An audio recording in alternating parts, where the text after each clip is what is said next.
പള്ളി പിടിച്ചെടുക്കുക എന്ന അക്രമം അതൊരു വല്ലാത്ത അക്രമമാണ്. പടച്ചവന്റെ വീട് കൊണ്ട് കളിക്കുകയാണ്. പലതുകൊണ്ടും കളിക്കലുണ്ട്. പള്ളി കൊണ്ട് കളിക്കുക എന്ന് പറഞ്ഞാൽ അത് ചെറിയ വിഷയമല്ലല്ലോ. ആ അക്രമം പാടില്ലാത്തതാണ്. അതുപോലെ ഏത് അക്രമങ്ങളും പാടില്ലാത്തതാണ്. അതേ വയൻഹാനിൽ ഫഹ്ശാഇ വൽ മുൻകരി വൽ ബഗ്യി യഇദുകും ലഅല്ലകും തദക്കറൂൻ. മിമ്പറിൽ ഓതി കേൾപ്പിക്കണമെന്ന് പറഞ്ഞത് എന്തിനാണ്? ഖിയാമത്ത് നാൾ വരെ മുസ്ലിം ഉമ്മത്ത് ഖുതുബ കേൾക്കുന്ന ാണോ അവര് നീതിയോടെ ജീവിക്കുന്നവരാകണം, അക്രമത്തിന് പോകാത്തവരാകണം, അനീതി ചെയ്യാത്തവരാകണം, അഴിമതി നടത്താത്തവരാകണം, നിഷ്പക്ഷ സമീപനമുള്ളവരാകണം, പക്ഷപാതിത്വമുള്ളവരാകരുത്. പരിശുദ്ധ ഇസ്ലാം നീതിയുടെ പ്രസ്ഥാനമാണ്.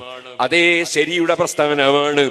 ആ പരിശുദ്ധ ഇസ്ലാം സർവനീതിയും വലിച്ചെറിഞ്ഞ് ഏത് അക്രമത്തിനും തുനിയുന്ന വിധത്തിലേക്ക്